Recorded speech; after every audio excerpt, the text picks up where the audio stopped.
Pierre Poilievre, Canada's next prime minister and excellent family man at that. He is sweeping the polls. He's making his way across Canada. He's doing a phenomenal job. He's a wizard with words. He's awesome at debating. And today we're taking a look at an interview that he's done side by side with his wife, which is a little bit unusual in Canada. The only time prime minister or a candidate for the prime minister role has ever done interviews with his wife is usually been on a stage somewhere, and it's not an interview, it's at some form of like a rally or an event, right? Justin Trudeau, I'm sure, has done interviews with his wife, but as prime minister, not a candidate for prime minister. And it just goes to show that Pierre is the real deal. He's promoting real conservatism, family values, and that's what people want. We're sick and tired of the woke nonsense, and it just seems like Pierre, again, is doubling down, as is his wife, with ending the wokeness and getting Canada back on track. Welcome back to the channel. Welcome back to another video, everybody. Before we get into it, I do want to encourage you all to smash the like button and subscribe if you haven't yet already. It does really help grow the channel. And lucky for you, I have actually teamed up with Private Internet Access today to offer you guys a discount on your next VPN. I'd like to thank today's sponsor, Private Internet Access. We have teamed up and we are offering my audience 83% off by using code SUNSHINE, which can be linked down in the description or the pinned comment below. We're living in a world of censorship, and Justin Trudeau is at the forefront of this race. Canadians are being censored left, right, and center, which is why you have to protect yourself with a VPN, such as Private Internet Access. What a VPN does is it encrypts your information so that while you're browsing online, you're going to different websites, your information, your personal data is not shared with these massive corporations. It's almost like putting a cloak over yourself. And the best possible way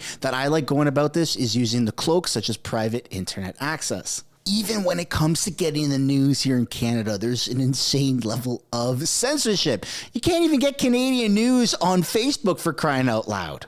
Above and beyond the news, if you want to get different content on streaming platforms such as Netflix, Hulu, Disney Plus, because a lot of these corporations, they geo-lock content, such as in Canada, you can only watch Canadian Netflix. But with Private Internet Access, you can bypass that and you can watch American Netflix, UK Netflix. It's really an interesting thing, and it unlocks a whole new world of content out there. The best part about it is that you're not just restricted to doing that from a computer or a tablet. You can do that from your phone, and you can have a whole lot of devices linked to your Private Internet Access account, which is incredible. Private Internet Access is not only user-friendly, it's extremely affordable, and it is the best way of saying F you to the government. You can get 83% off of Private Internet Access by using the link down in the description or the pinned comment below. Thank you, Private Internet Access, for sponsoring today's video. Without further ado, let's just get into the video. So the polls are looking still very, very good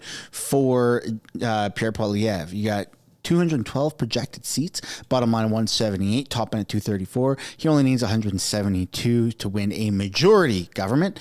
And then you have Justin Trudeau sitting at 73 and 99% likely across the board of winning the most seats and of winning a majority government. So everything is looking awesome for Pierre Poilievre and the conservative, soon to be conservative government on that front. And what I want to take a quick look at before we get into it is, unless, or in case you don't follow me on X, you might have missed this here, which, by the way, the link for that is also down in the description. I made this post and it went, I guess, viral, almost 1 million views, which is unlike a lot of my posts on X, but it seems like a lot of people agreed with this. So Sikhs can carry daggers and swords for religious reasons, and the Canadian government allows that. A lot of Canadians, turns out, have an issue with that. Sikhs don't have to wear helmets on motorcycles because it affects their headdress. kind of a interesting exemption for religious reasons that, again, is bizarre in a lot of Canadians' eyes. KFC in Canada is changing from chicken to halal, their menu. And I understand that a lot of the comments on this post seem to reflect or seem to be assuming that I don't know what halal is. Absolutely, I do. I understand that it's how the meat is slaughtered. I get that. There's a prayer that's made. They slit the throat without the animal seeing the knife or the blade. I get that, right? But it's just bizarre because Canada doesn't really do that. You don't go to McDonald's and get a halal burger. You go to McDonald's, you get a burger, you get a Big Mac or whatever it is. So that's kind of a big progressive step for Canada that is bringing a lot of backlash on its own. And then now some Sikhs are claiming that they should be allowed to carry and own prohibited firearms, possibly without even a firearms permit for religious reasons. Am I missing anything else? And again, I didn't lump in this halal post with Sikhs under the assumption that Sikhs eat halal. I understand that that's Muslims and that's a different belief system. I get that. But nonetheless, that was just my train of thought and I posted it and over 1 million people saw it. So if you don't follow me on X, I highly recommend you do so, or else you're going to miss out on posts like that. So we're going to take a look now at Justin Trudeau when he has been on stage with his ex-wife, I suppose now, Sophie Gregoire Trudeau. So in yoga, it's always important to keep at least the hands or the feet to the ground. So, my love, when you do this, and you should be doing more of it, right? You keep your hands here, and then the balancing act goes like this, right? So she does yoga. It's obviously a little bit somehow embarrassing for Justin Trudeau. He's standing there going, I don't really believe in this stuff. It's kind of weird. Hey, love, can you get up and shimmy off stage? Whether it was an act, whether that's how it actually transpired, nonetheless, still bizarre. And now the reason why we're taking a look at that is we're going to compare that to this interview, a sit-down interview. I know it's not on stage, but a sit-down interview with Pierre Poilievre and his wife where they talk about policies. And it's just phenomenal. Not only his talking points, but their demeanor, the way that she is being brought into politics, and she's not just like writing books. Maybe she will sometime in the future. I'm not just going to discredit writing books as like that means you're, something, right? But she's getting involved, which is phenomenal. And she understands the conversation. She understands what's going on. And it seems like a breath of fresh air. Not that Trudeau's ex-wife didn't understand, but she just seems to be more involved in a way that obviously is resonating with Canadians a little bit more. Let's take a look at this interview here. Into the serious questions, I think our audience would love to know a little bit about your background, Anna, your connection to the Latin community. Well, I was born in Venezuela, and my family migrated here in Canada in 1995. When I was 8 years old, we moved in the east side of Montreal, and I'm a proud Venezuelan, and we continue sharing the culture. We speak Spanish to our children, and they're both bilingual, so yeah, that's my connection. And I'm sure you've had a lot of opportunities to get to know the Latin community, the Latin culture. Is there something that has surprised you or impressed you about us? Well, what first surprised me is that after we started dating, I woke up one day and there were like 15 Latinos in my house staying overnight. I was like, holy smokes, what happened here? So when you marry a Latina, you marry the whole family. Yes. But that actually comes with great benefits because her aunt and uncle are really taking care of our kids. That's why we're here in Toronto. Okay, so this next part is very important. I want everyone to pay attention.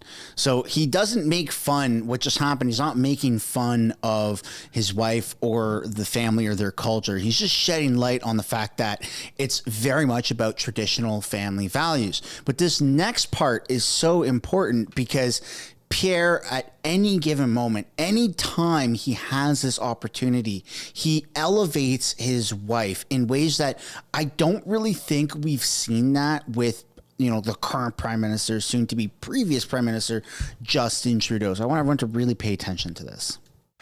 And they are in Ottawa with our little ones. Without that, we couldn't do this job as future prime minister, and she couldn't be on the road supporting the cause.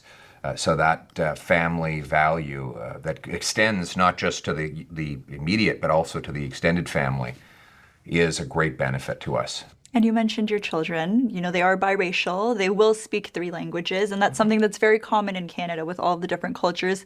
What is a typical day in the Poilievre-Galindo household? Why don't you kick this one off? A typical day. There he goes again, elevating his wife. Why don't you answer this? So he's not just taking control of the situation, which you see Justin Trudeau struggle with his entire political career. It's all about Justin. Justin wants to make it all about himself, whether he's with his kids, whether he's with his wife, whether he's debating in the House of Commons. And Pierre Poilievre doesn't really seem to do that. And this type of behavior that you're seeing right now in this interview, this intimate interview with his wife and one interviewer, I'm assuming in the studio, a relatively small area somewhere, he doesn't just do that in this setting. This is the thing that, whether you're conscious of this or whether it's subconscious, this happens all the time in Pierre Poilievre's political career. He empowers those around him. Other MPs, whether it's Leslie Lewis, whether it's Raquel Dancho, whether you name them, right? Melissa Lantsman, whoever it is, he gives them those opportunities, those platforms, and he wants everyone around him to succeed. And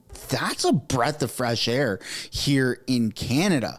Albeit we haven't seen any failures of the Conservative Party anytime recently. So we're going to have to wait and see how that translates, right? Like what happens when he is prime minister and there's some bumps in the road with the economy. Is he going to pass the buck? Is he going to take responsibility? Or is that just not even going to happen? Like those are very real questions that are only going to be answered as time goes on. But so far to date, Pierre Poilievre is just like spreading this phenomenal aura, and I don't want this to seem like I'm shilling for him. This is just the objective reality, the objective truth of what I'm observing. I see it all the time in the House of Commons. I stream it quite frequently on House of Canada. The entire channel is dedicated to House of Commons clips and live streams. If you haven't already seen that, I highly recommend you go and you check that out because Parliament is booting up soon. But that's the power of Pierre Poilievre, as he brings people in and he doesn't make it about himself. He doesn't seem to use other politicians or people to say, hey, look, I have biracial kids. Like he doesn't do that. He doesn't flex those things about himself, right? I'm a diverse guy, right? He just brings people in. And because of that, because he's giving people those opportunities, those people around him elevate him, as well. So it's just this awesome cycle of people that appreciate and respect each other, that are elevating each other. And that is phenomenal. That's something that we don't see with the NDP at all. And that's something that you absolutely have not seen in years with the Liberal Party of Canada. And this again, just like it validates the point that whether this has been a conscious realization or a subconscious, thing that has happened. And now you might be cluing into, oh, wow, that's actually a good point. Or maybe you've already known, I'm not going to put it past anyone, that I have this brilliant idea right now. But it's just very interesting to see this happen. And I think a lot of people are just very attracted to that aura, right? And that's why Pierre is like sweeping the polls here in Canada. But I want to continue this interview. Go to daycare and school. So a typical day is just, wake up, mom wakes up. If dad is around, he helps. We divide and conquer. We each take one. If not, I'll do my best and they go to school and we come back. And Pierre does the best he can when Parliament is sitting to come home around dinner time so that we can have dinner and put the kids to bed together. And then he goes back to his home office, of course, and works more until later on. But it's spending time with the family as much as we can. And is dinner Canadian, or are you making arepas venezolanas? Arepa venezolana, un placer. Pabellón criollo a cada noche prácticamente. Sí. And now speaking of Venezuela, I did see that both of you posted recently, calling out the elections that are happening. And I would love maybe for you to give, as a Venezuelan, our viewers some insight on the current situation, perhaps your thoughts on it, and just shed some light into what's happening. So as we know, it's been under the Chavez and Maduro regime, as I say, since 1999, and we have an opportunity in 5 days in the next election to elect Edmundo, who also comes in pair with Maria Corina Machado, who's an amazing woman that I had the chance to meet, and it's a real chance at bringing democracy back in our country, bringing back the best. As we know, Venezuela is a country that is absolutely rich. It has everything, the best people. And so I'm really hoping that Maduro will respect the election and that we're going to have free and democratic election in 5 days, and that all of the team is safe, Maria Corina and her team included, and for everybody to get out and vote and bring a change. Thank you. So one key takeaway from that, and my only point of criticism is, Madame Poilievre, you are married to Canada's next prime minister. So when you talk about we and our people, that should be Canadians. I understand you're from Venezuela, but when you're saying we, you're the wife of Canada's next prime minister, and soon that language is going to change to you're the wife of Canada's prime minister. So we the people here in Canada. And that might just be a slip. Maybe that wasn't conscious, and maybe that's just that maybe you'll see that change. But that's my only point of criticism right there, is that was awesome. And she's a very, very supportive wife, very well spoken. Her demeanor is phenomenal. Pierre is a very lucky man, and everything is great. Except that one thing is, I understand you've got ties to Venezuela. That's where you're from. You have family and friends there. But we the people, when you're a politician here in Canada, that's it. That's my only point of criticism on that. All over social media, we're constantly hearing news for and against both sides. And I would love to know, what do you think is the biggest misconception about your campaign at this moment? The Liberals would like you to believe that Conservatives are some kind of radical departure from the way things have been in Canada. In fact, it's them that are the radicals. They're the extremists. They are the wackos.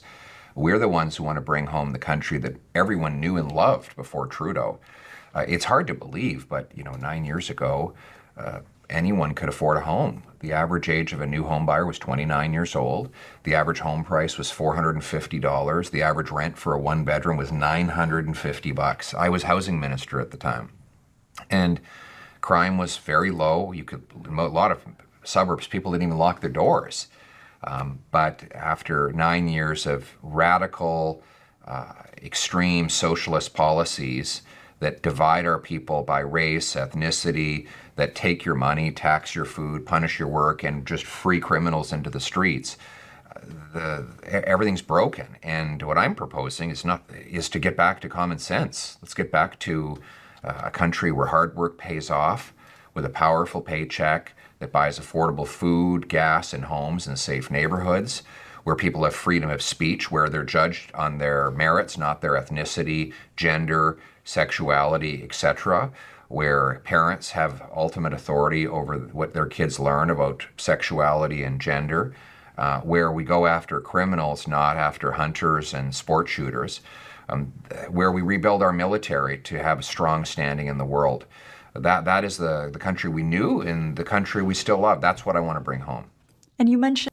And that is what Canadians want to hear. So there's been a lot of criticism towards Pierre Poilievre recently, in the past 6 months or something like that, about how is he actually going to do these things. He's saying these things. These are buzzwords. Is he just grifting? Is he trying to convince people just to vote for him? He doesn't actually have policies, and he does. He's explained these policies many, many times. He wants to rebuild Canada essentially from the ground up, invest here in Canada. He wants to defund the CBC, which a lot of Canadians really agree with that.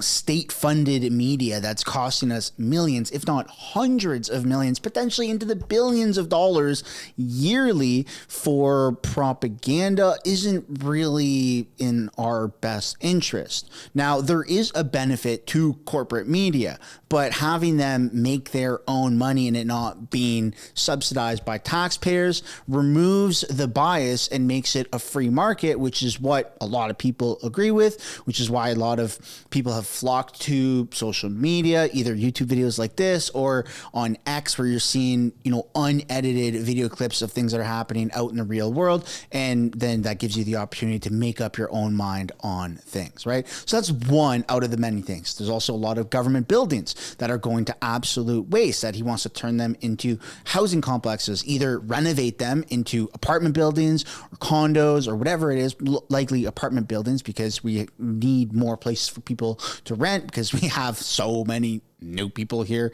in Canada. And then he also wants to cut a lot of the red tape to make sure that builders can get their building done where they don't have to wait, months or years to actually get permits to build, to develop a whole subdivision or whatever it is, right? And so he's actually mentioned and walked people through a lot of these policies. And actually, one of the funniest things about something that Pierre Poilievre has offered as a solution to was a lot of the crime for car theft. So you'd have out of the greater Toronto area or out of Toronto itself, a lot of crime for stealing cars, and you'd see them on shipping containers and they'd get shipped off to other countries around the world. Very, very bizarre, but apparently there's a market for it. And this has been happening so much that Canada has been awarded the #1 country in the world for car theft, which is insane to think about. We're a developed country. You have apartment buildings, you have condos, we have taxes, we have government investing vessels like RSPs and TFSAs, and some of them the government matches. Like, Canada's supposed to be a wonderful, bountiful place, and then you hear about things like that and you're like, that seems odd. No way that can be true. But in fact, it is true. And Pierre Poilievre has offered a solution of Canada's government buying these radar technologies or X-ray technologies where they can see through shipping containers and they can scan them at different ports quickly at random, however their system is. And then you could see if there's random cars on there that have been snuck on that aren't authorized, and that would mean that it's an illegal transaction happening, and they'd be able to recover that. Well, Justin Trudeau has been around this rhetoric for quite some time, and so Justin Trudeau listened to Pierre Poilievre, went ahead and got that X-ray machine built, paid for, and it's now implemented in Canada, which is hilarious because that's Pierre Poilievre's talking point. He's been talking about that for a year and a half, 2 years that I'm aware of. It could have been going on longer, or maybe it's around that time frame. But nonetheless, Pierre's been talking about it. Trudeau did it. Trudeau's trying to take credit for it. And it's just very funny. So it turns out that Pierre Poilievre's talking points are really good. So much so that Justin Trudeau is willing to copy them and put real money where his mouth is and do that thing that Pierre has suggested. So I wonder if all of the other things that Pierre has talked about are worth it, or if it's just luck. If Pierre was just lucky and maybe he saw this plan somewhere in Parliament, somewhere in Justin Trudeau's office, and he was walking by because Justin Trudeau got so heated during a House of Commons debate, and Pierre went by his office to say, "Hey, buddy, are you okay?" And Pierre walked over and saw on that desk saying, "X-ray machine for sea containers, super classified." And he's like, "You know what? I'm going to use that talking point, and then I'm going to get credit because Trudeau hasn't talked about it." That has never happened. It was Pierre's idea. It was a Conservative's idea. They mentioned it first. They've been talking about it. Trudeau has said, "That's outrageous." And then he went ahead and did it. So just goes to show that turns out Conservatives do have really good ideas, and we should give them a shot, because what do we have to lose, first of all? Second of all, never mind what do we have to lose, probably a lot more than we already do. We're heading towards bankruptcy, if not already there, because we are spending so much money on shit that isn't making us money. And that's where Pierre Poilievre and the Conservative Party of Canada, Conservative Government of Canada, soon to be, is going to come into play, is they have real solutions to real problems, as we've just seen with the X-ray machines and the sea containers, but all of the other things that, don't just fight crime, but also keep criminals in jail and, make life cheaper, which is phenomenal. So I, for one, am on board with that. And I'd love to know what you guys think down below in the comments. Do you think that we should give the Conservatives a shot? Or do you think, well, no, I'm not even going to ask the question, because we all know that no one watching these videos, at least this far in the video, is going to support Justin Trudeau or the Liberals. Ladies and gentlemen, that's where we're going to end this video. I don't want to make it too long. There is more to this interview. I may cover it on my extra channel, so stay tuned. But again, I'd love to know what you guys think about any of the topics that were covered. And on your way out, I would like to remind you guys that it would really help the channel if you guys subscribed, smash that like button, and left a comment down below. And I'll see you guys in the next one. Bye for now.